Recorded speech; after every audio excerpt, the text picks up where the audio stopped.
এই সামনে আসছে সরস্বতী পূজা, এই বাগবানী ইনি কিন্তু একটা জল রূপে নদী রূপে আছে। হ্যাঁ, যে মাকে আমরা পূজা করি সামনেই আসবে, তো এই মা নদী রূপে আছে। কিন্তু এই নদী মানে সরস্বতী নদী এখন তো প্রয়াগে আছে, ত্রিবেণী, এই কুম্ভ মেলা হয়ে গেল, গঙ্গা যমুনা সরস্বতী, কিন্তু ওইখানে গেলে পাবে, কিন্তু আর পাবে না সরস্বতী নদীকে। কেন? এই সরস্বতী নদী গুহর মধ্যে লুকিয়ে পড়েছিল। কেন জানো? যখন এই গ্রন্থের রাজা শ্রীমদ্ ভাগবত গ্রন্থ, এই শ্রীমদ্ ভাগবত গ্রন্থ লিখেছিল গণেশ, মুখে বলেছিল বেদব্যাস, ব্যাসদেব। তা যখন ব্যাসদেব বলছে আর গণেশ লিখছে, এখন যেমন আমি কীর্তনটা মাইকে গাইছি, অনেক আওয়াজ হচ্ছে, সবাই শুনতে পাচ্ছ, কিন্তু যদি এখানে এই মাইক্রোফোনটা না থাকতো তাহলে কি পিছনে যারা আছে শুনতে পেত না? তো যেখানে বসে গণেশ লিখছে আর ভাগবত বলছে ব্যাসদেব, তার পাশেই ছিল সরস্বতী নদী। তার যখন বলছে আর সরস্বতী নদী এত জোরে আওয়াজ করে বয়ে যাচ্ছে, মানে এত আওয়াজ, সেই আওয়াজে গণেশ অর্ধেক কথা শুনতেই পাচ্ছে না, মানে এত জোরে আওয়াজ করছে সরস্বতী নদী।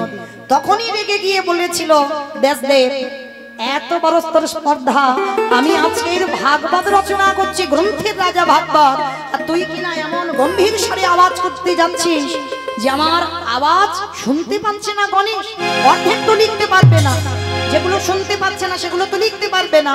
আর গণেশ বলেছিল আমি লেখা শুরু করলে কিন্তু বন্ধ দেব না, তাহলে বন্ধও দিতে পারবে না, আর যেগুলো শুনতে পাচ্ছে না সেগুলো গণেশ লিখতে পারছে না। তখন সরস্বতী নদীকে অভিশাপ দিল যে যা, এই মুহূর্তে তুই পাতালগামী হবে, এই মুহূর্তে তোকে কেউ আর দেখতে পাবে না। সেই বদ্রিকাশ্রম, সেইখানে বেদব্যাসের অভিশাপে পাতালে চলে গেল মা সরস্বতী। পরে আবার আশীর্বাদে ওই সরস্বতী প্রয়াগ তীর্থ, ওইখানে গিয়ে সরস্বতী বিরাজমান হল।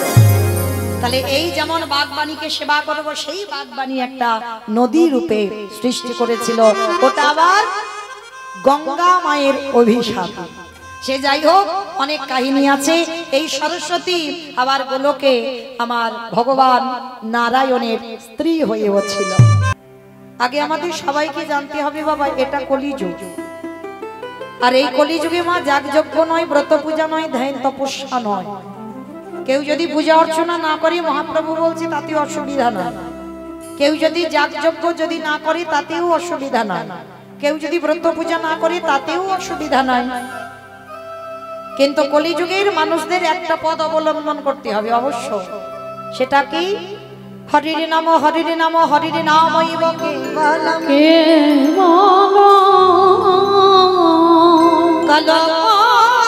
নাস্তে নাস্তে নাস্তে গতির গতির।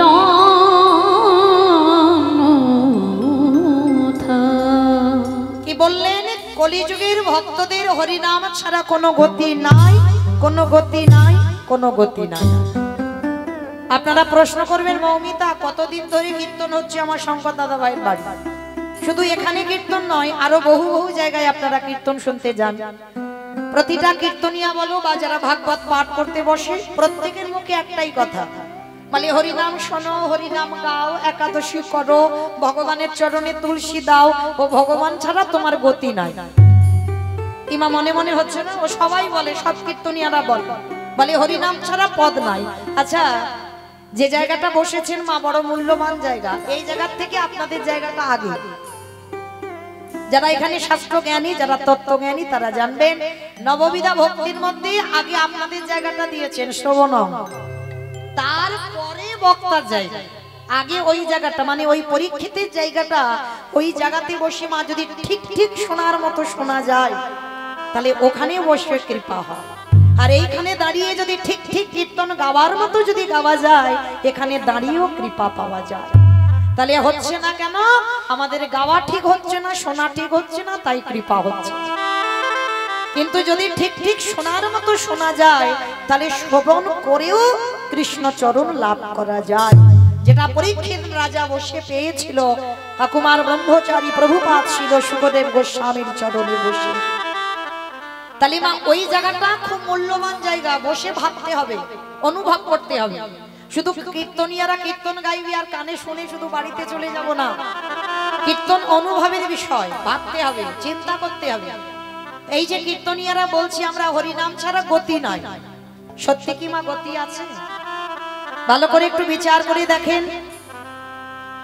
যতই আপনারা আমরা আমার আমার করি না কেন, যতই বাবা জগৎ সংসারে ছেলে আমারে, মেয়ে আমারে, জায়গায় আমার, জমি আমার, বৈভব আমার, বন্ধু আমার, যতই আমার আমার করে আগলে বসে থাকো, কিন্তু মনে রেখো ভাই, কেউ তোমার নয়, সব দুদিনের জন্য এসেছে।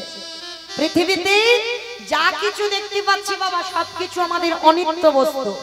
আর নিত্য বস্তু যদি থাকতে হয়, সেটা হলো আমার গৌর গোবিন্দ রাতুল চরণ। ওই চরণটা হচ্ছে আমাদের নিত্য বস্তু। আর সব জগতে অনিত্য বস্তু, সব দুদিনের জন্য। আজকে তোমার আছে, কালকে তোমার কাছ থেকে চলে যাবে, ওটা তোমার নয়। তোমার যদি হতো, তুমি সারা জীবন তাকে আঁকলে বসে থাকতে পারবে। তাহলে আঁকলে বসে সারা জীবন একজনকে ধরে রাখতে পারবে, যেটা হলো আমার গৌর গোবিন্দ চরণ। ও কোনোদিন তোমায় ছেড়ে যাবে না, ও কোনোদিন বলবে না আমার সময় শেষ, আমি তোকে ছেড়ে চলে যাব। তাহলে ওটাই হলো নিত্য বস্তু। তাহলে যে যত বাবা ধনী হই না কেন, যে যত বড় লোক হই না কেন, কেউ যদি টাকার বিছানায়ও ঘুমায়, কেউ যদি সোনার পালঙ্কেও যদি ঘুমায়, তবু মনে রেখো মা, শেষের দিনে কেউ তোমার সাথে যাবে না। জানি না আপনাদের মুর্শিদাবাদ জেলায় নিয়ম আছে কিনা, আপনাদের এই বহরমপুর এলাকায়ও নিয়ম আছে কিনা, তবে আমার ডায়মন্ড হারবার এলাকায় নিয়ম আছে মা। মানুষ মরে গেলে মৃত্যুর পর, সে বড় লোক হোক আর গরিব হোক, দুটো জিনিস তাকে ভাড়া করতে হবে, একটা হলো খোল আর একটা হলো করতাল। আর ওই পিছনে বাজবে বলো হরি হরি বল, বলো হরি হরি বল। কি মা আপনাদের এই মুর্শিদাবাদে হয়তো হয়? আচ্ছা, এই যে মাথাগুলো নেড়ে বলছো মানুষ মরে গেলে হরি নাম করতে করতে খোল করতাল বাজি বাজি যায়, কিন্তু কেন যাব? কেন যাব? যখন ঠাকুর বিসর্জন হচ্ছে, লরিতে করে বড় বড় ডিজে বক্স বাজি বাজি যাচ্ছে কিনা? এমন বক্স বাজবে বাবা যেন হার্ট ব্লক হয়ে গেল, এমন ধুম ধারাক্কা বাজছে। তাহলে সেটাও মা আর আমরাও মা। তাহলে ঠাকুর বিসর্জনে যাচ্ছ, তখন তো বাজনা বাজিয়ে যাচ্ছ না, তখন তো ডিজে বক্স বাজাচ্ছ। আর যেদিন আমাদের দেহ বিসর্জন হবে, সেদিন কি একটা ডিজে বক্স বাজিয়ে বাজিয়ে গেলে হতো না? নিশ্চয়ই হতো, হওয়ালে হবে, কিন্তু হচ্ছে না কেন? এই জায়গায় চৈতন্য মহাপ্রভু জীবের চৈতন্য দান করলো। ওরে কলির জীব, শেষের দিকে তাকিয়ে দেয়, এলি খালি হাতে যাবি খালি হাতে। যেদিন এসেছিলিস তোর সাথে কিছু ছিল না, আরে যেদিন ভব ছেড়ে চলে যাবি তোর সাথে কিছু যাবে না। তাহলে এসেছিলিস খালি হাতে, যাচ্ছিস খালি হাতে, তাহলে সাথ দিচ্ছে কে? এই হরি নামে যাবে। যাত্রা নাটক ফাংশন থিয়েটার যাই কিছু করো না কেন, কিছু যাচ্ছে না। তাহলে যাচ্ছে কি? এই হরি নামে যাবে। আমাদের পচা দেখা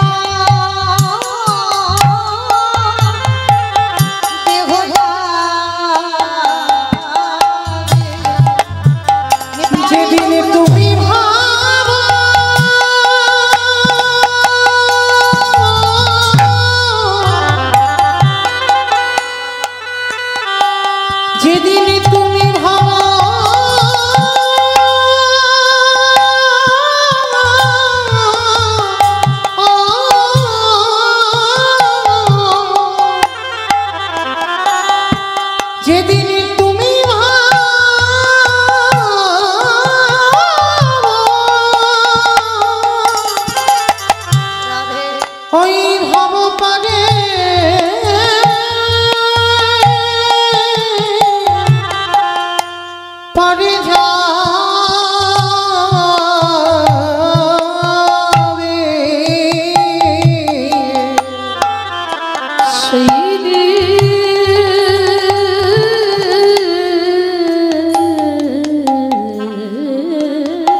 সেই দিনে নামে যাবে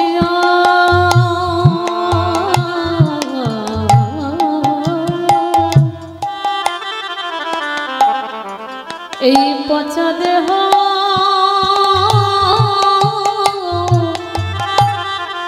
ও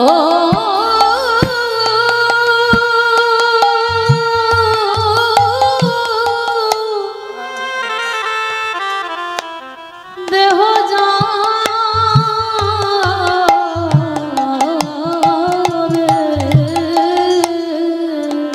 ও ভাই তোমার সেদিন সঙ্গের সাথী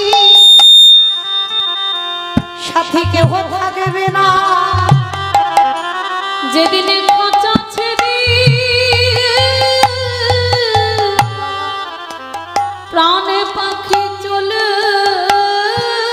যাবে তোরা যতই করিস আমারে আমার সেদিন সঙ্গের সাথে কেউ রবে না। আমাদের কারোর কৃষ্ণ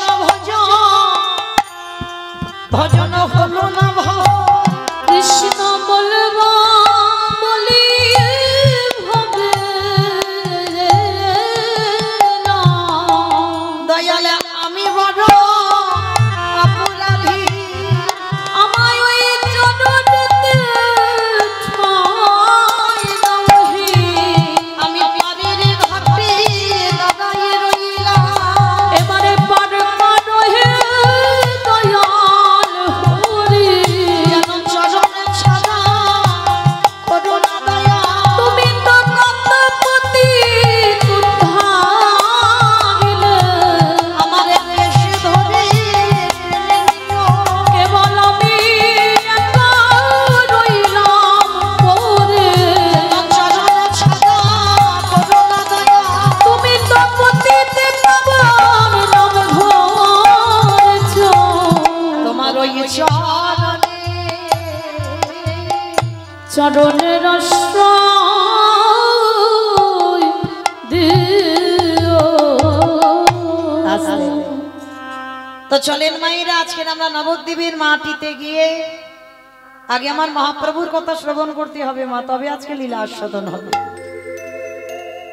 কারণ এই যে জগতে আমরা এতগুলো নারী জাতি আছি, আমরা এখানে অনেক নারী জাতি, তবে আজকে নবদ্বীপের মাটিতে একটা নারীর চরিত্র শুনব, একটুখানির জন্য শ্রবণ করব। জগতে অনেক সতীর নাম আমরা শুনেছি, তারা দ্রৌপদী, মন্দোদরী, অহল্যা, অনুসুবা, মালাবতী, জগতে অনেক সতী আছে। কিন্তু আজকের আমি একটা সতীর নাম এই নবদ্বীপের মাটিতে বলবো, তার চরিত্র শ্রবণ করে বাবা আপনারা নিজেরা অনুভব করবেন সে নারীটা কি সতী হওয়ার যোগ্যতা অর্জন করেনি, করেছিল।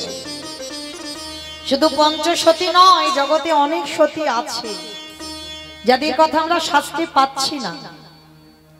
আজকে নবদ্বীপের মাটিতে এই যে মাঘ মাস চলছে, এই মাঘ মাসে পয়লা তারিখ যে ছেলেটাকে আমরা হারিয়ে বসেছিলাম, নবদ্বীপ অন্ধকার করে নবদ্বীপে বাসীকে কাঁদিয়ে 24টা বছর বয়স মাত্র, আর 24 বছরের ছেলে নবদ্বীপ বাসীকে কাঁদিয়ে ঠিক মাঘ মাসের পয়লা তারিখে গুরুদেবের কাছে গিয়ে বাবা দীক্ষা মন্ত্র নিয়েছিল। এই মাঘ মাস ঠান্ডার সময় সংসার ছেড়েছিল কবে? পৌষ সংক্রান্তির দিন। মহাপ্রভু মনে মনে ভাবলেন বাঙালিরা খেতে ভালোবাসে, এমন একটা দিনে আমি সংসার ছাড়বো, সবাই খেতে ব্যস্ত থাকবে, কেউ আর ঘর থেকে বার হবে না। সে গরিব হোক আর বড়লোক হোক মা, ওই সংক্রান্তির দিনে আমাদের প্রত্যেকের বাড়িতে একটু না একটু পিঠে পুলি হয়। কিংবা আপনাদের এদিকে নিয়ম আছে তো? বেশ, আমাদের ওদিকেও আছে। সে একটা দুটো রকমের পিঠে তার বাড়িতে অবশ্যই হয়। আর ওই দিনে আমার ঘরের ছেলে, আমার নয়, আমার বলা মানে আমার ব্যক্তিগত হচ্ছে, আমার একার নয়, আমাদের আমাদের সবার ছেলে নিমাই 24 বছর বয়স, মাকে কাঁদিয়ে সন্ন্যাস ধর্ম নেবে বলে সংকল্প করেছিল। কিন্তু কথা দেওয়া ছিল বাবা, মা না বললে ছেড়ে যেতে পারবে না, মাকে অনুমতি দিতে হবে। তাহলে কিভাবে অনুমতি নিয়েছিল জানো? বারান্দায় ঘুমিয়ে আছে, নিমাই গিয়ে ডাক দিয়েছিল। ঠিক ঠান্ডার সময় তো একটু তাড়াতাড়ি ঘুমিয়ে পড়ে। নিমাই মায়ের চরণে বসে বলেছিল, মা তুমি আমায় বিদায় দাও, আমি সন্ন্যাস নেব। মা ঘুমের ঘরে, আর নিমাইয়ের কণ্ঠটা ছিল মা ঠিক কোকিলের মতো কণ্ঠ, এমন আওয়াজ না, কথা বললে মনে হতো যেন কোকিল কানের কাছে কুহু কুহু রবে ডাকছে। ঘুমের ঘরে মা বলেছিল, ওরে ব্রজের কোকিল তুই ব্রজে ফিরে যা। এটাই ছিল মা সচিমার জীবনে সব থেকে বড় কাল। কেন বলবে ব্রজের কোকিল ব্রজে ফিরে যা? শেষ বেলার মতো মাকে প্রণাম করে, আর ওই যে ছোট মেয়েটা না, 14 বছর বয়স, মেয়েটা রোজ ঘুমাতো, তবে আজকের ঘুমটা একটু অন্যরকম। নিদ্রা দেবীকে স্মরণ করে বিষ্ণুপ্রিয়ার চোখে এমন ভর করেছে যেন বিষ্ণুপ্রিয়া আমার কাল নিদ্রা এসেছে। কোনদিন মেয়েটা তো ঘুমায়নি, বাস থেকে স্বামী উঠে চলে গেল, টেরও পেল না। মা যেই বলল ব্রজের কোকিল ব্রজে ফিরে যা, সেই রাতের অন্ধকারে নিমাই আর কাউকে কিছু না বলে কেশব ভারতী বর্ধমান জেলা কেশব ভারতীর আশ্রমে চলে যাবে সন্ন্যাস নেবার জন্য। মার কাছ থেকে চিরজনমের মতো বিদায় নিল। মা তো জানে না যে ছেলেটাকে হারিয়ে ফেলেছে। ভোরের কোকিল ডেকে উঠেছে, কুহু কুহু রবে। সচিমার ঘুম ভেঙে গেছে, কারণ নিমাইয়ের একটা অভ্যাস ছিল, প্রতিদিন ব্রহ্ম মুহূর্তে উঠে হরিনাম করত। আজকের হরিনামের ধ্বনি শোনা যাচ্ছে। মা মনে মনে ভাবলো, আমার নিমাই তো এত ঘুম ঘুমায় না, তবে আজকের আমার নিমাইয়ের হলোটা কি, এত ঘুমাচ্ছে যে কখন সকাল হয়েছে নিমাই হরিনাম করছে না। শাশুড়ি মা সচিমা গিয়ে ডাক দিচ্ছে, বৌমার দরজায় গিয়ে ধাক্কা দিচ্ছে, বৌমা ও বৌমা, আমার নিমাইকে ডেকে দাও, আমার নিমাইয়ের ভজনের বেলা হয়ে যায়, আমার নিমাইকে একবার ডেকে দাও। বিষ্ণুপ্রিয়া কাঁদছে, মনে মনে ভাবছে, আমি কাকে ডাকবো, যাকে ডাকবো সে তো আর নেই।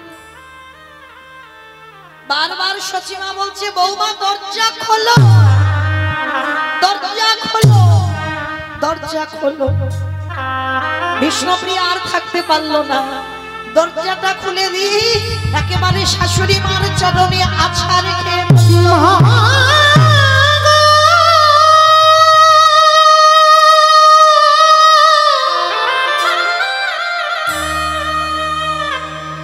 মাগো তোমার নিমাই এই নদিয়াতে না,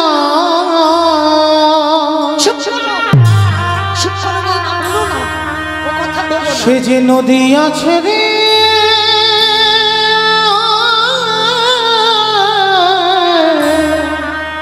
চলে গেছে।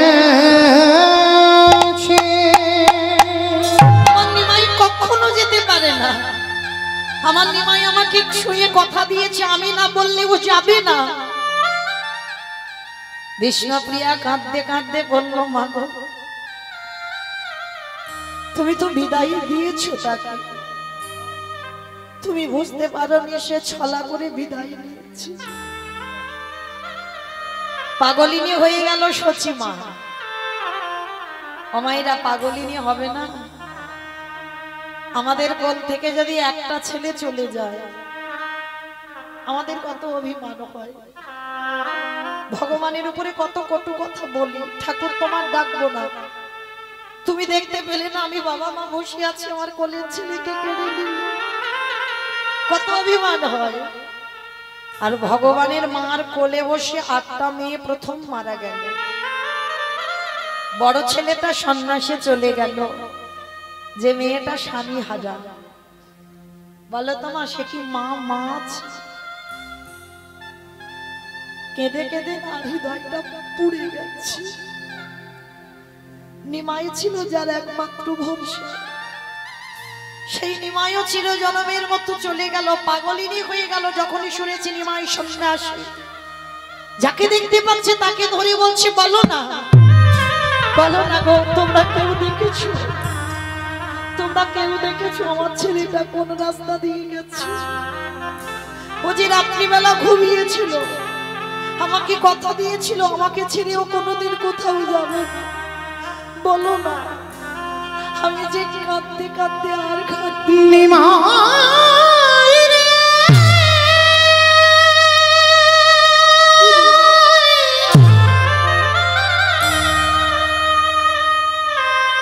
ওরে আমার নয়ন মনি, ওরে একেবারে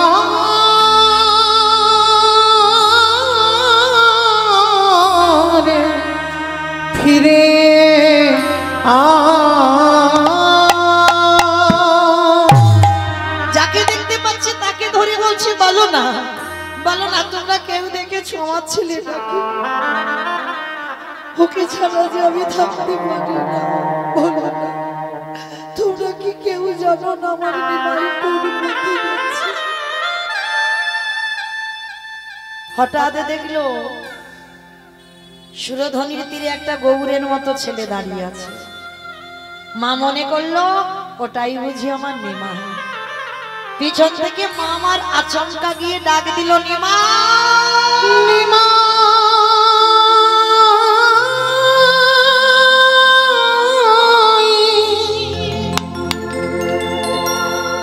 একেবারে দাঁড়ারে,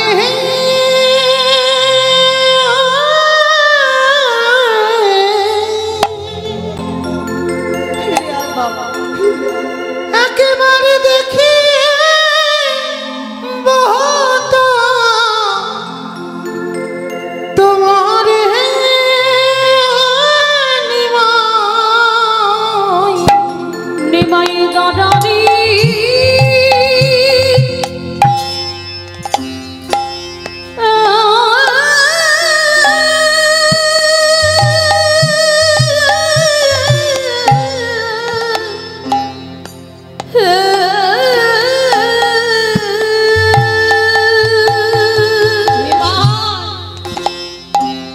আমি যদি আগে জানতাম তোকে লেখাপড়া শেখালে তুই মাথা দিয়ে চলে যাবে,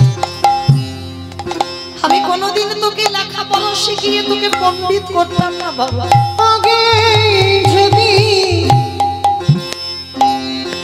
জানতাম রে নিমাই,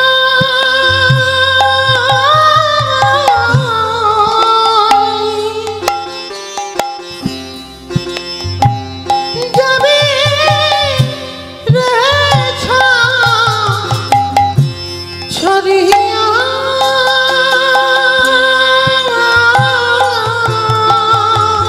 নিমাই আগে যা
দাদারি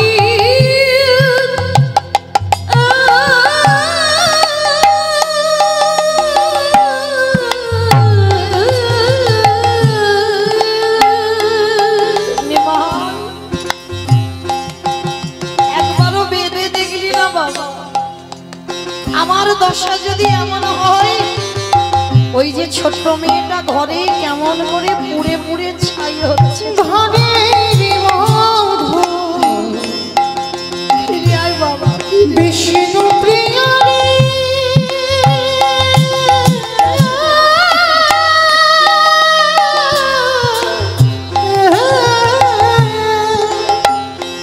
তোর মা ফিরিয়ে গেছে। মুঝে জ্বালা দয়া গিহিনী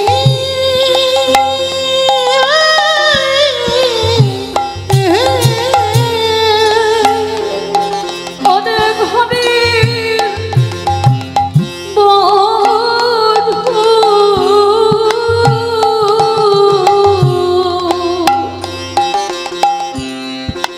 বিষ্ণু প্রিয়ারে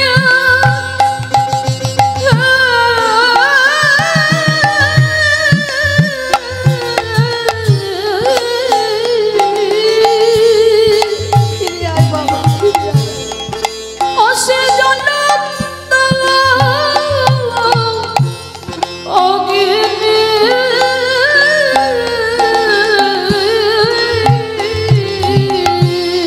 কি দিগে বাছাবা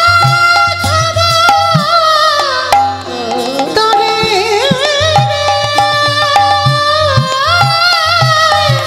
ফিরে আয়। দেহ মুখে বাণীরে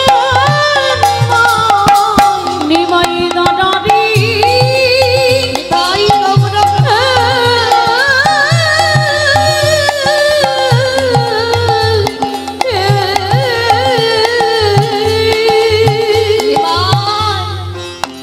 আমি বারবার বলেছিলাম তুই সন্ন্যাসী হোস না বাবা, আমার কোলের কাছে থাক, অন্তত আমি মরার আগে আমি যেন তোর মুখ থেকে কৃষ্ণ নাম শুনতে শুনতে যেতে পারি। সন্ন্যাসীনা হইও রে নিমাই।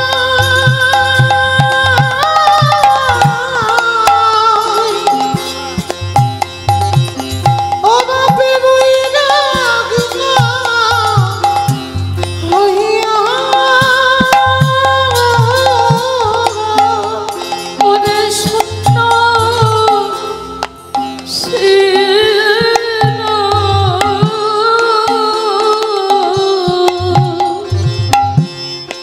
হইরে দিবা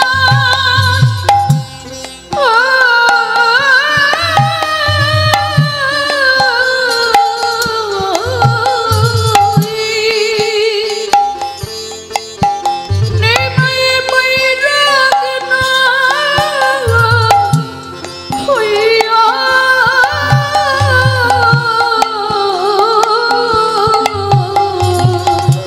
ঘরে বসে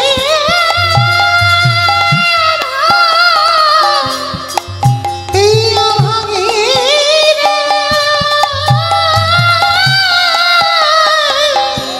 মা বলে ডাকি রে নিমাই। নিমাই দাদারি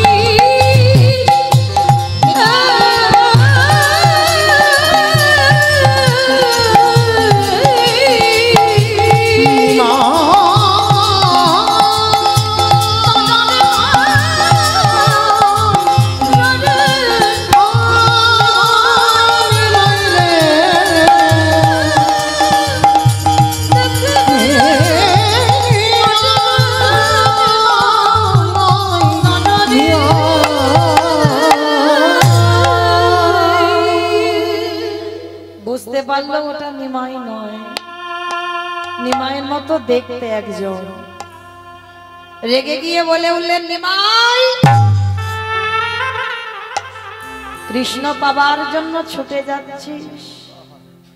নিমাই রে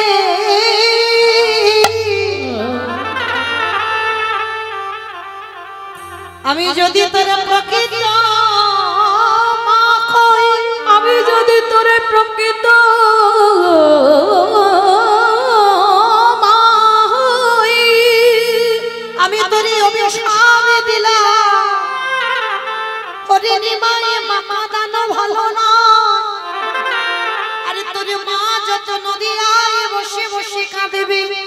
তোর কৃষ্ণ দর্শন কোনদিন হবে না।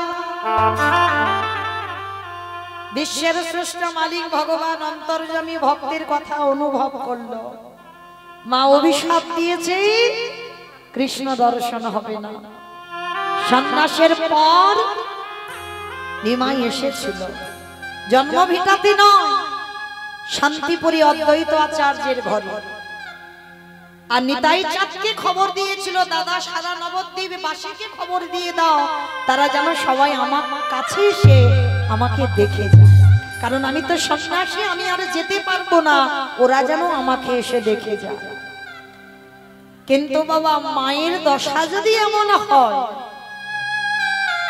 ওই ছোট্ট মেয়ে বিষ্ণুপ্রিয়াকে যে বিয়ে করে চলে গেল, বয়স ছিল মাত্র 14 বছর। বলেন বাবা, 14 বছরের মেয়ে মানে কতটুকু মেয়ে? সেই ছোট মেয়েটাকে ফেলে চলে গেল। আর যেদিন থেকে নিমাই চলে গেল না, বিষ্ণুপ্রিয়ার একটা সংকল্প ছিল। কি সংকল্প জানো? প্রতিদিন ব্রহ্ম মুহূর্তে ঘুম থেকে উঠত। ওই যে কালকের বললাম না, যারা গৌর গোবিন্দ ভালোবাসো তৈরি হয়ে থেকো, মরার আগে পর্যন্ত তাদের চোখের জল শুকাবে না। আর এই বিষ্ণুপ্রিয়ার এক বান্ধবী ছিল, যার নাম কাঞ্চনা। বন্ধু বান্ধব অনেক থাকে বাবা, কিন্তু সবার কাছে সব কথা বলা যায় না। কাঞ্চনার গলা জড়িয়ে ধরে বলেছিল, গৌর ভালোবাসলে যে এত কষ্ট পেতে হবে, গৌর চরণ আশ্রয় করলে আমার জীবনে যে এত কষ্ট নেমে আসবে, আমি কোনোদিন ভাবিনি।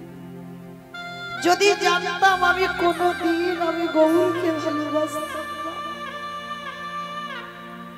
প্রতিদিন এই বিষ্ণুপ্রিয়া ভোরবেলা সূর্য উদয়ের 1 ঘন্টা 36 মিনিট আগে, এই ভোরের বেলা মা আঁচলে করে কিছু ধান নিয়ে যেত। আস্তে মা, আস্তে কথা নয়, আঁচলে করে কিছু ধান নিয়ে যেত। এই জায়গাটা একটু মন দিয়ে শুনবে। আর ওই ধানগুলো নিয়ে যেত সুরধনী গঙ্গার তীরে, স্নান করত ভিজে কাপড়ে, একটা করে ওই ধান হাতে নিত, ভিজে কাপড়ে নখে খুঁটে চাল বের করত।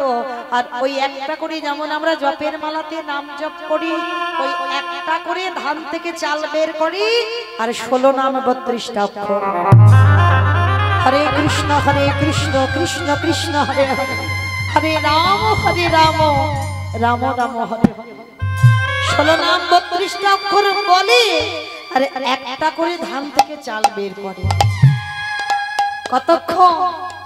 সূর্য পাটে বসা পর্যন্ত। যতগুলো চাউল হয়, একটা সংকল্প, ওই যে বললাম নিমাই চলে যাবার পর, ওইটুকু চাউল মাটির হাঁড়িতে রন্ধন করে, শাশুড়ি মাকে সেবা দেয়, বাড়ি একটা কাজের মেয়ে ছিল তাকে দেয়। আর বিষ্ণুপ্রিয়ার সংকল্প, একটা করে অন্ন সেবা করে।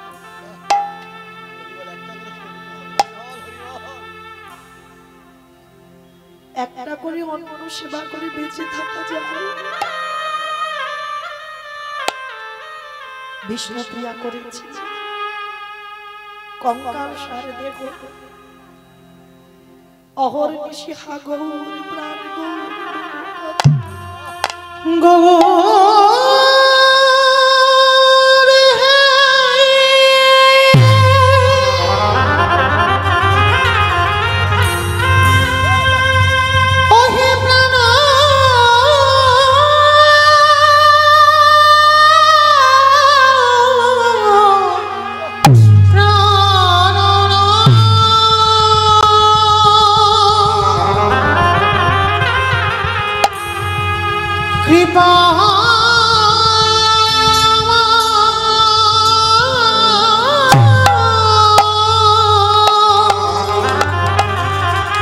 কৃপা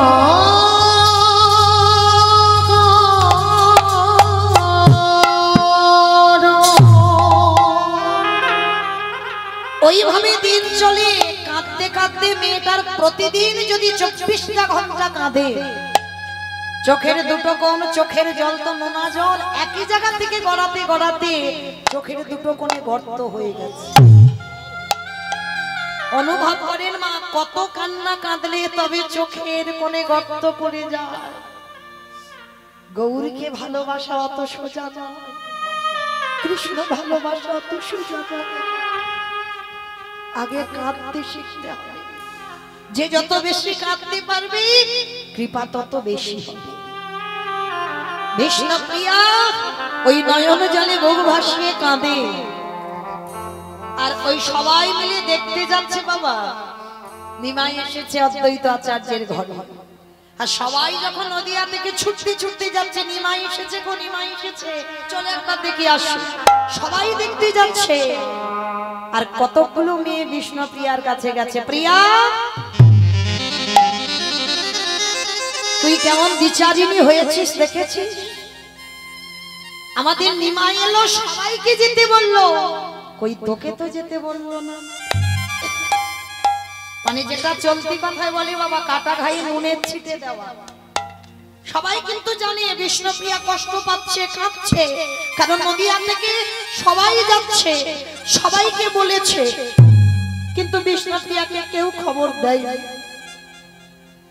আবার তার উপরে কতগুলো মেয়ে বলছে তুই বিচারিণী হয়েছিস, অসতী হয়ে গেছিস, ওই জন্য আমাদের নিমাই সবাইকে যেতে বললো, তোকে তো বললো না। বিষ্ণুপ্রিয়া চোখের জলটা মুছে ফেলে বলছে, বাহ, তোরা আমার কষ্ট দিবি বলে কথাটা বলছি, কিন্তু আমি কষ্ট পাই না, আমি আর কষ্ট পাই না। কষ্ট পেতে পেতে হৃদয়টা পাষাণ হয়ে যাচ্ছে, আর কষ্ট পাই না।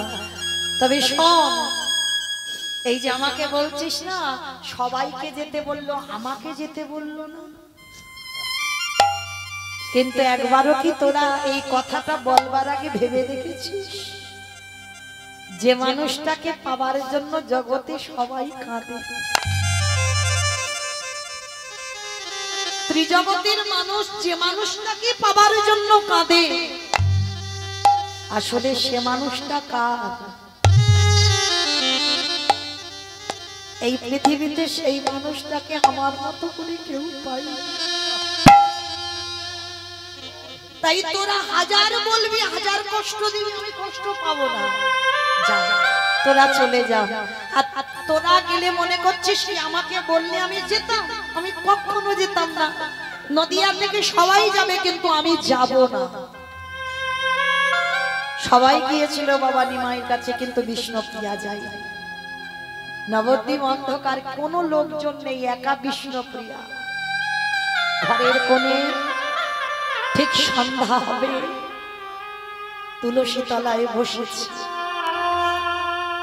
তুলসী তলায় বসে বসে কাঁদছে আর বলছে, দয়াময় আমার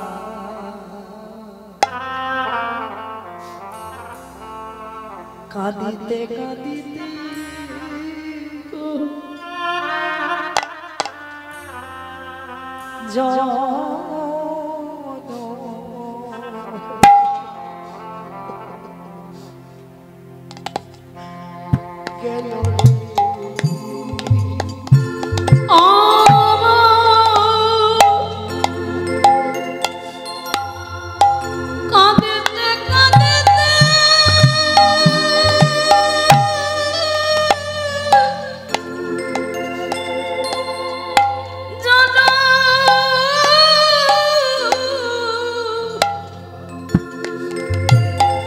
গেল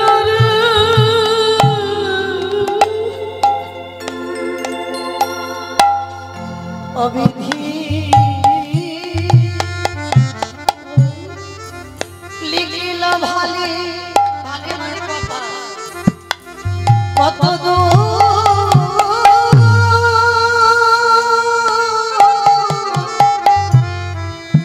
আমি না পেলাম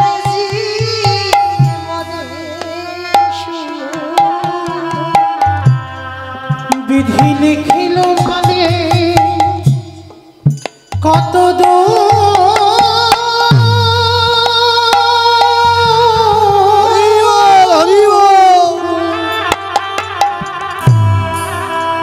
আমি না পেলাম জি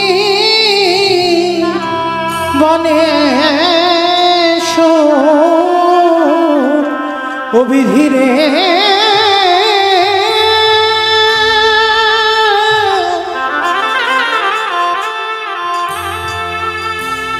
ওরে অবিধীরে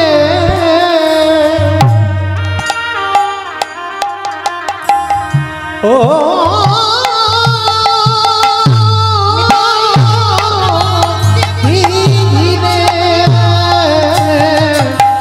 বিধি লিখিল মানে কত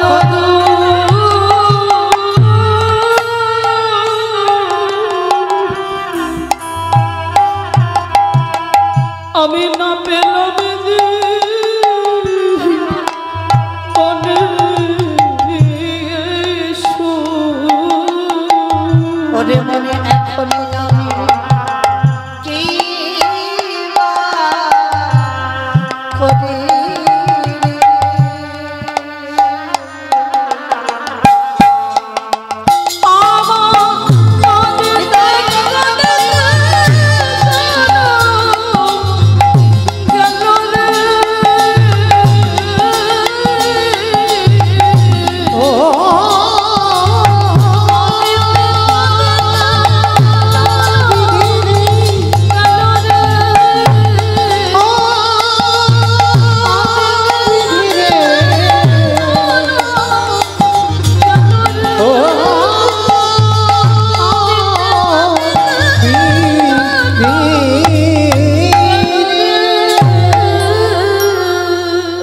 বিষ্ণুপ্রিয়া কাঁদছে, সন্ধ্যাবেলা ওই প্রদীপ দিচ্ছে তুলসী তলায় কাঁদছে। আর আমার নিমাই রাতের অন্ধকারে সবাইকে দেখেছে, কিন্তু বিষ্ণুপ্রিয়াকে দেখে। রাতের অন্ধকারে এসে দরজা ধাক্কা দিয়ে ডাকছে, প্রিয়া ঘুমালে? একবার চেয়ে দেখো, আমি নদিয়ায় কারোর জন্য আসিনি, আমি তোমার ঘরে এসেছি, একবার আমার পানে চাও। বুঝতে পেরেছে স্বামী ফিরে এসেছে, কতদিন পর, কত বছর পর। অনুভব করেন মা কেমন নারীর চরিত্র দেখে। আমাদের স্বামীরা যদি একটু বাইরে কাজে যায়, যেদিন ঘরে আসে বাড়ির সবার কত আনন্দ। বিষ্ণুপ্রিয়া এসে যখন বুঝতে পেরেছে স্বামী দরজা ধাক্কা দিয়ে ডাকছে, দরজাটা খুলে দিয়ে মা পিছন ঘুরে আড়াল করে বদনটা ঢাকা দিয়ে দাঁড়িয়ে আছে। মুখটা দেখাবে না। নিমাই বলে উঠলেন, কি গো প্রিয়া, অভিমান করেছ? আমি তোমায় ফেলে রেখে চলে যাচ্ছি,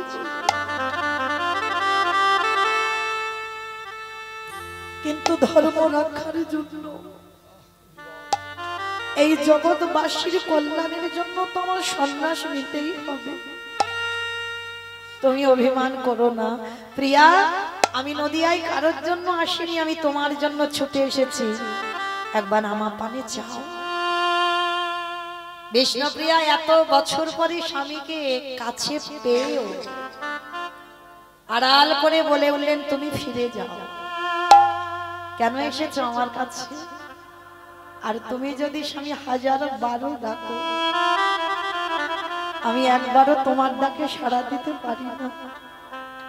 কেন তুমি পারো না? তার মানে আমার উপরে এত অভিমান করেছো, আমি তোমাকে ডাকছি তুমি এদিকে তাকাবে না? বলে না স্বামী, আমার অভিমান নয়, তুমি বোধহয় ভুলে গেলে যেই একবার সন্ন্যাসী হয়ে যায়, তুমি কি জানো না স্বামী, তারে যে নারী বদ,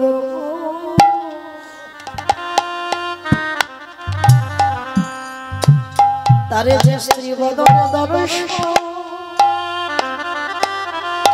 দর্শন আমি তাই তো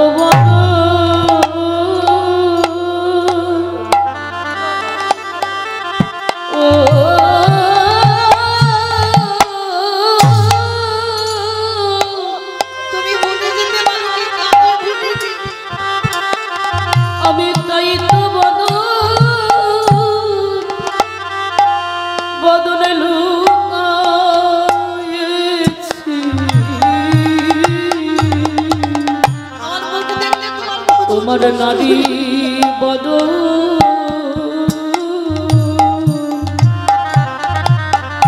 বদনে দর্শন হয় না। তুমি ভুলেও যাচ্ছ, কিন্তু আমি ভুলিনি। আমার মুখ যদি তুমি দেখো তাহলে তোমার ভজন নষ্ট হয়ে যাবে। ওই জন্য আমি বদনটা আড়াল করে আছি, তুমি ফিরে যাও। আর কোনোদিনই যেন তুমি ভুল করে আমার দরজায় এসে প্রিয়া বলে ডেকো না। আর ডাকলেও আমি তোমার দিকে তাকাতে পারবো না। নিমাই বলল, প্রিয়া গো, তোমার মতো ধরনী যেন আমি জন্মে জন্মে পাই। আমি জন্মে জন্মে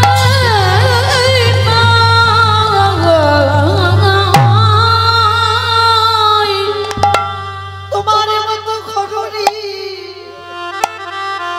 আমার কৃষ্ণ ভজনের পদ নষ্ট হতে দিল না। হ্যাঁ গো প্রিয়া, আর তো কোনোদিন তোমার সঙ্গে আমার দেখা হবে না। তাহলে আজকে যে আমি তোমার কাছ থেকে চলে যাব, তুমি আমার কাছে কিছু চাও। আমি এ জীবনে কোনোদিন তোমায় সুখ দিতে পারলাম না, তুমি আমার কাছে কিছু চাও। বিষ্ণুপ্রিয়া বলেছিল দেবে, আমি যা চাইবো। বলো প্রিয়া, তুমি কি চাও? যা চাইবে আমি কথা দিলাম তোমাকে আমি দেব। বেশ। ওগো স্বামী গো, আমি ধন চাই না, যশ চাই না, বাড়ি চাই না, ঘর চাই না, তোমাকে চাই না। আমি চাই আমি কৃষ্ণচরণ যদি নামও পাই, তুমি যেন কৃষ্ণচরণ পাও। তবে যাবার সময় যদি এই দাসীকে কিছু দিতে হয়, একটা জিনিস তুমি দিয়ে বলো তুমি কি চাও? তোমার চরণের খড়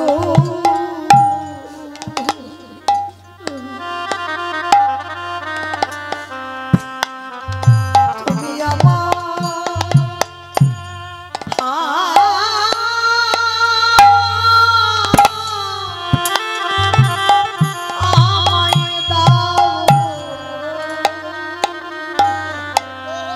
আমি আর তো কিছু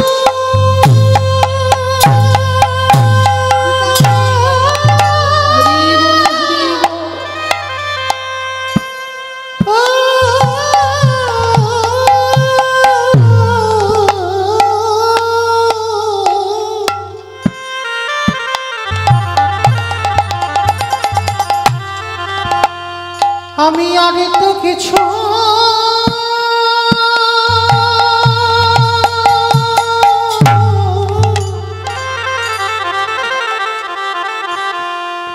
কিছু চাহি না,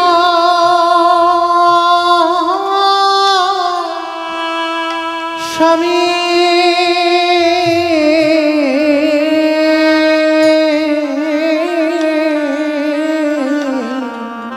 তোমার চরণের খড়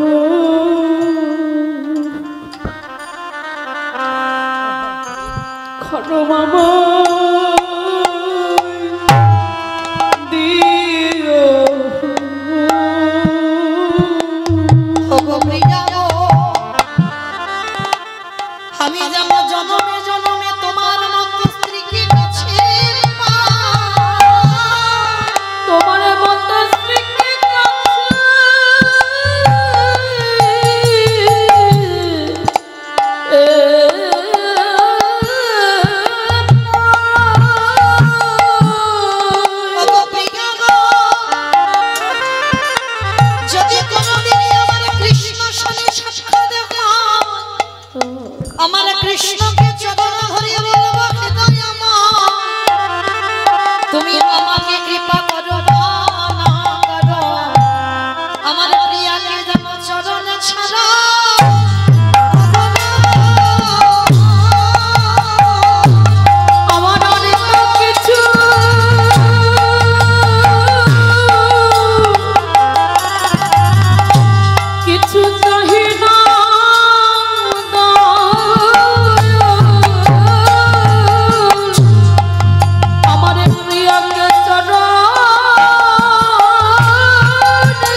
কৃষ্ণপ্রিয়াকে খড়ম জোড়া দিয়ে গেল আজীবন মৃত্যু পর্যন্ত এই খড়ম যুগলে নিয়ে আমার বিষ্ণুপ্রিয়া সেবা করলো।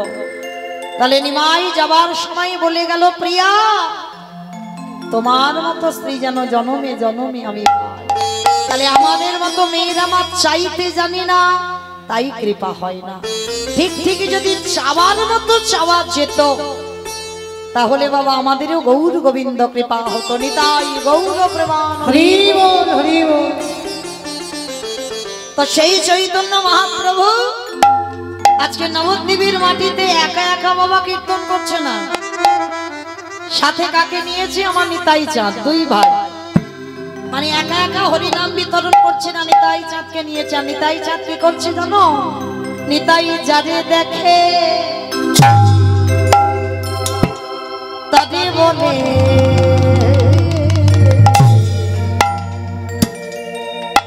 দন্তে হরি রে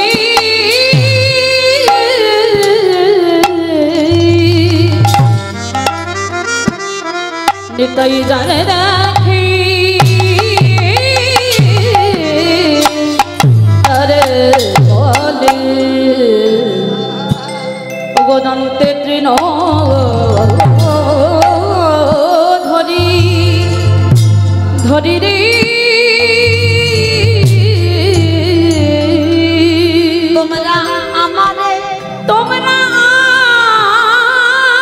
আমারে তোমরা আমারে। এটা মৌমিতার কিন্তু বলছে না, নিতাই চাঁদ বলছে। কি বলছে? নবদ্বীপের অলিতে গলিতে যারে দেখে তার মন ধরে বলে ওরে বলি কেমন ভজি, তোদের ঘরে আমি বাসন মেজে দেব, তোদের ঘরে আমি বাটনা বেটে দেব, তোদের ঘরে আমি কাপড় কেচে দেব, তোরা যা বলবি তাই শুনব, কিন্তু বিনিময়ে তোরা কিছু মাইনে দেশে বা না দি, তোদের সবাইকে একটা কাজ করতে হবে। কত সুন্দর কথা দেখো নিতাই চাঁদের। তোরা যা বলবি আমি সব করে দেব, সংসারের যাবতীয় কাজ করে দেব, তাহলে তার বিনিময়ে কোনো মাইনে নাও। তাহলে কি করতে হবে? তোরা আমার তোরা আমার কিনে নালা কিনে জানা নিতাই চাঁদ সব কাজ করে দেবে, বিনিময়ে কি করতে হবে? একবার বলো গৌর হরি হরি রে আমারি আমারি বলে আমারি কিনে আনা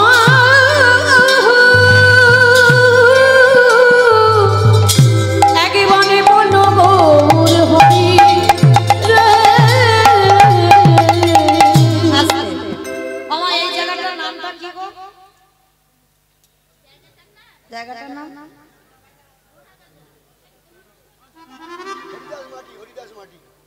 এই অযোধ্যানগর। পাশে বলছি না, আমি এই জায়গাটা বলছি অযোধ্যানগর। বেশ যারা ঢেমাইরা, আমি জিজ্ঞাসা করলাম না, নিতাই চাঁদ বললো জানে না তো, নবদ্বীপ থেকে এসেছে। এসে বলছি এই জায়গাটার নাম কি? তাহলে অযোধ্যানগর। তা নিতাই চাঁদ হরিনামের ডালাটা এনেছে মাথায় করে, আর এনে কি করছে জানো? পাইকারি পাহিকারে পাইকারি পাহিকারে। আচ্ছা, এখানে যারা মাঠে ঘাটে চাষবাস করে, ওই জমি থেকে সবজি তুলে যখন একসঙ্গে একটা জায়গা দিয়ে দেন, তাকে কি বলে? চৈত্র মাসে সেল হয়। আরো আবার অনেকে বলে, আমরা বলি পাইকারি দেওয়া, পাইকারি তো বলে। বেশ, আমার ডায়মন্ড হারবার এলাকায় ওদিকে বলে পাইকারি দেওয়া। তো নিতাই চাঁদ অযোধ্যানগরে হরিনামের ডালাটা এনেছে, এনে কি করছে জানো? পাইকারি পাইকারি পাইকারি বলে পাইকারি। একটা কথা বলছি বাবা, দুটো মানে হচ্ছে, ভাবতে হবে, অনুভব করতে হবে। কীর্তন মানে অনুভব, পাইকারি পাইকারি মানে একসঙ্গে হরিনাম দিচ্ছি অযোধ্যা নগরে, ওই জন্য বলছে মানে অন্যান্য জায়গা নয়, এখন কীর্তনটা নিতাই চাঁদ দিচ্ছি অযোধ্যা নগরে, আর দিয়ে কি করছে পাইকারি দিচ্ছে। আর একটা মানে হচ্ছে পাইকারি পাইকারি পাইকারি পাইকারি বলে পাইকারি পাইকারি মানে একসঙ্গে দিচ্ছে পাইকারি দেওয়া, আবার বলছে হরিনামটা যে দেব অযোধ্যা নগরে মানুষ পাচ্ছে না, পাইকারি। বুঝতে পেরেছো? তো নিতাই চাঁদ শেষে বাবা লোক পাচ্ছে না, কাকে দেব কাকে দেব কাকে দেব, শেষে এক জায়গা দিয়েছে কোথায় জানো, দোকানে। এই দোকানি দোকানে মানে দোকানি পানের দোকান, সবজি দোকান, মুদিখানা দোকান, স্টেনারি দোকান, কোন দোকান? ভাই দেখো নাকি ফুচকা দোকানে দিয়েছে। বাহ, কত কীর্তন বোঝে দেখো। দোকানে দোকানি যারা দোকানে খুলে হরি নামে দিল দোকানি যারা দোকানে খুলে বসে হরি নামে দিল দোকানি এত বলি নিতাই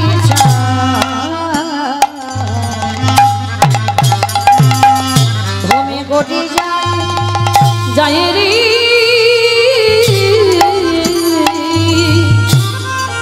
এত বলি নিতাই চাঁদ দেখো ঘুমে গড়ে যায় আজ সোনার ওই সোনার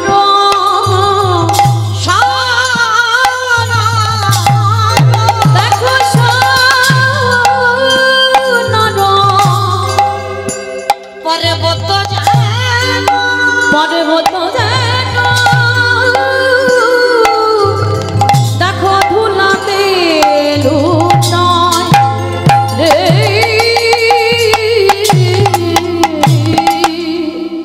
আজ কে কি নিবিয়া বলে কে কি নিবে আয় আমার কাছে আছে এমন অমূল্য সম্পদ, তোরা কে কি নিবিয়া কে কি নিবে আয় ওই না গোলকে অমূল্য ধন। তোরা কে কি নিবে আয় বলি দারে দারে বিলাইছে, নামে দামে দাঁড়ে বিলাইছে বলি দারে দারে বিলাইছে, দাঁড়ে দাঁড়ে বিলাইছে বলি মধুমাখা কৃষ্ণ নাম, নামে দাঁড়ে দাঁড়ে বিলাইছে বলি মধুমাখা কৃষ্ণ নাম, নামে দাঁড়ে দাঁড়ে বিলাইছে বলি হবে না আর হবার নয়। হবে না আর হবার নয় বলি এমন করে দুর্লভ মানব জন্ম, না না হবে না আর হবার নয় এমন করে দুর্লভ মানব জন্ম, হবে না আর হবার নয় যে দেখনি দেখে না, যে দেখনি দেখে না আজ যে দেখনি দেখে না, যে দেখনি দেখে না রাধা কৃষ্ণ যুগল চরণ, বলে যে দেখনি দেখে না কৃষ্ণ যুগল চরণ, বলে যে দেখনি দেখে না হরি হরি বলে দেখনি দেখে না হরি হরি হরি বলে দেখনি দেখে না মুখে হরি হরি হরি বলে দেখনি দেখে না মুখে হরি হরি হরি বলে দেখনি দেখে না যে দেখনি দেখে না আহা সোনার পর্বত যেন আদি ধুলাতে লোটা দেখো ধুলাতে ডোটা হেন অবতারে যার রতি না জনমে, রতি না জন্মি দাসিলোচন বলে সেই বাবা এলো আর রে। এলো আর গেল দাসলোচন বলে সে পাপি এলো গেল রে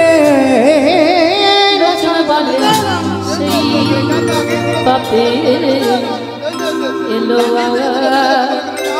গেল রে শিলোচন বলে সেই পাপে এলো গেল রে এলো। লোচনে বলে সেই পাপে এলো গেল রে লোচন বলে সেই পাপি এলো গেল রে। লোচনে বলে সেই পাপে এলো গেল রে লোচন বলে সেই পাপি এলো গেল রে। লোচনে বলে সেই পাপে এলো গেল রে লোচনে বলে সেই পাপি। জানি তাই চলুন এবার আমরা যাবো একটু বৃন্দাবন। ততক্ষণ নবদ্বীপে ছিলাম, একবার সবাই মিলে বলেন গৌর সত্তারে কি জয় ধ্বনিটা হলো কি জয়। কালকে রিহার্সাল দিলাম, আজকে ভুলে যাচ্ছ। বললাম ধ্বনিটা হলো কি, আমার ধ্বনিটা হলো না, একটু প্রেম সে দিতে হবে। এত জোরে ধ্বনি দাও, কত দূর যাবে? ও বাবা কোর্টের কাজ চলে যাবে, বহরমপুর কোর্ট। শেষে একবারে কোট খুঁজে পেলে আর কিছু খুঁজে পাচ্ছি না। ও, আচ্ছা বেশ, আমার বহরমপুর কোর্ট যাবে। খিদিরপুর যা, খিদিরপুর। বেশ, আচ্ছা দেখি সবাই হাত দুটো তোলো তো দেখি একবার, সবাই প্রেম সে বলবেন গৌর সুন্দরী কি জয়। আমার উলু নয়, উলু দিলে আওয়াজ কম হবে, জয় দেবে কেমন? বলো গৌর সুন্দরী কি জয় নবদ্বীপের ধামে কি জয় সচির নন্দনে কি জয় কৃষ্ণ প্রিয়া কি জয় নিতাই চাঁদ কি জয় ভক্তবৃন্দ কি জয় হরিবাসন ধাম কি জয় সাধু গুরু বৈষ্ণব কি জয় আপন আপন গুরুচরণ কি জয় হরিনাম যজ্ঞ কি জয় আজকের আনন্দ কি নিতাই গৌর প্রেমা। হরি বেশ, চলো এবার সুরধ্বনির তীর ধরি। আজকে আমাদের আস্বাদন কি হবে আপনারা জানেন, তবু একটু মনে করিয়ে দিই। সর্বস্বামী আছে যাদের পদ অবলম্বন করে আমরা ভজনের পথে এগিয়ে যাই, সেই সর্বস্বামীর মধ্যে এক গোস্বামী যার নাম হলো রঘুনাথ দাস গোস্বামী। আজ আস্বাদন হবে রঘুনাথ দাসের বৈরাগ্য। তো চলেন, তার আগে আমাদের যেতে হবে তো সুরধ্বনির তীর ধরে। তো যখন যাব ওই একটু প্রেম সে উলুধ্বনি দাও দেখি।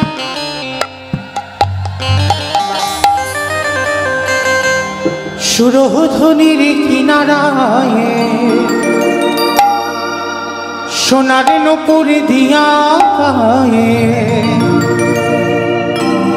নাচে নগরী সুন্দর গৌরাঙ্গনা। সুরধ্বনির কিনারায় সোনার নুপুর দিয়া পায় নাচে নাগরি গো সুন্দর গৌরাঙ্গরা। সুরধ্বনির কিনারায় সোনার নুপুর দিয়া পায় নাচে নগরী সুন্দর গৌরাঙ্গনা। ওই সুরধ্বনির কিনারায় সোনার নুপুর দিয়া পায় নাচে নাগরি গো সুন্দর গৌরাঙ্গরা। নাচে সুন্দর নাচে সুন্দর নাচে সুন্দর গৌরাঙ্গরা নগরী সুন্দর গৌরাঙ্গরা। ওই সুরধ্বনির কিনারায় সোনার নুপুর দিয়া পায় নাচে নাগরি গো সুন্দর গৌরাঙ্গরা। আজকে আমি আর আমার সম্প্রদায় যাচ্ছি, আর কেউ যাচ্ছি না, সবাই যাচ্ছি। যারা যারা যাচ্ছি কই আর একবার দেখি হাত দুটো করো তো দেখি। বাহ, একসঙ্গে তালে তালে করো, তালি দেবে কেমন?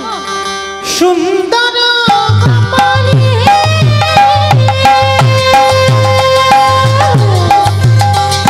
সুন্দর তিলক ওই সুন্দর কপালে